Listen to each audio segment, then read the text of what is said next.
080-375-1547. Now, Prince Tony, you are the youngest member of the Rivers State Economic Advisory Committee, and in December 2007, you were appointed investment consultant to the Rivers State government, and also you've been involved in a lot of PPP. What actually is the problem with PPP, and why has it not worked in Rivers State?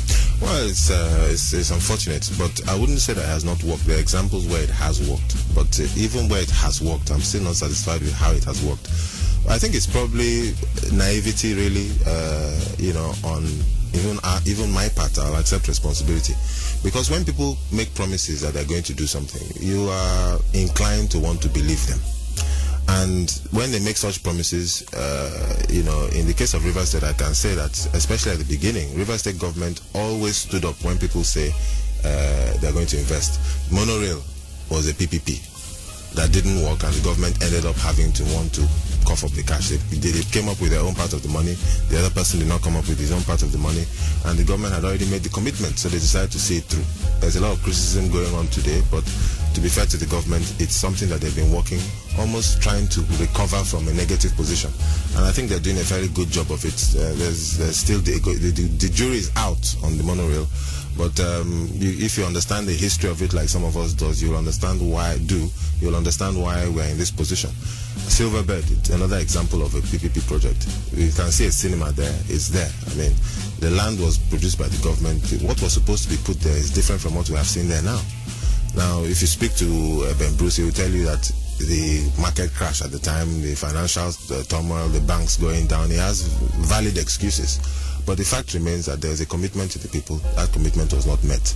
I'm sitting down here in the Silverbird studio now. So the fact remains that PPPs have not worked the way they should. But they could work better. Do you think the reason why they've not worked is because you are an advisor, you are one of those that should implement it, and most of those that you are involved in, PPP, they've not worked? No, that's not true. Now, you mentioned the Silverbird. That's not true. You meant the hospital, the hospital that was supposed to be built at town, has not worked. Well, many other PPP.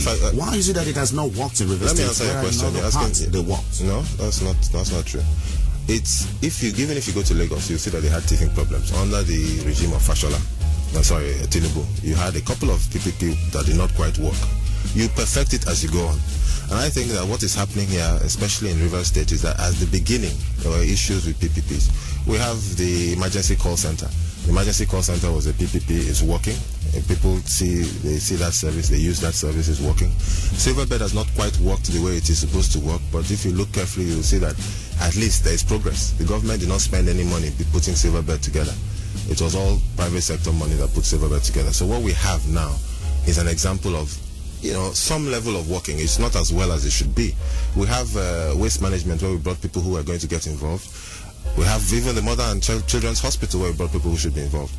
Could you tell us any of these that have gone beyond average stage? No. Any of these projects? As far as I'm concerned, the call centers. You mentioned the call center, the free toll number. We've tried it severally. It's not working. No, that's we not. We can try it from the studio. Please can try we try it now. That? Okay, we'll get a telephone and try Please try it now. You talk about the refuse projects. It has not materialized. Yes, I think actually if you look at it carefully, you'll see that the blame for most of these projects is both sides, government and the private sector. I think the private sector initially, but now because of maybe the skepticism of government when you are dealing with the private sector, even the government is not performing.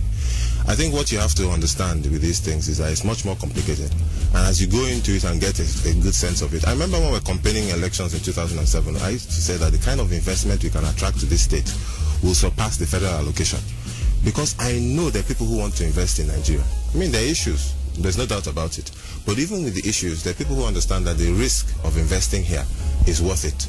So you can get investors here, people will come, but you have to ask yourself a couple of questions. For instance, security issues.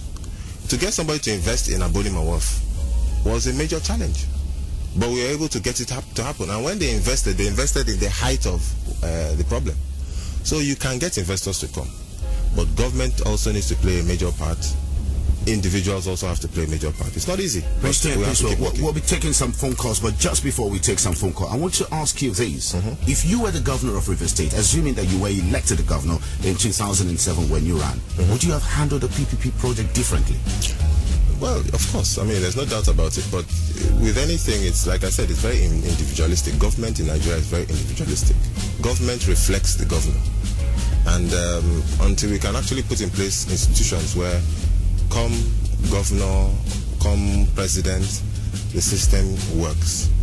Maybe it's just a degree of how well it worked, but it actually works. I think that the governor is doing a fantastic job. There are things I would have done differently. There's no doubt about it. So the answer to the question is an obvious yes. But with hindsight, everybody becomes a professor.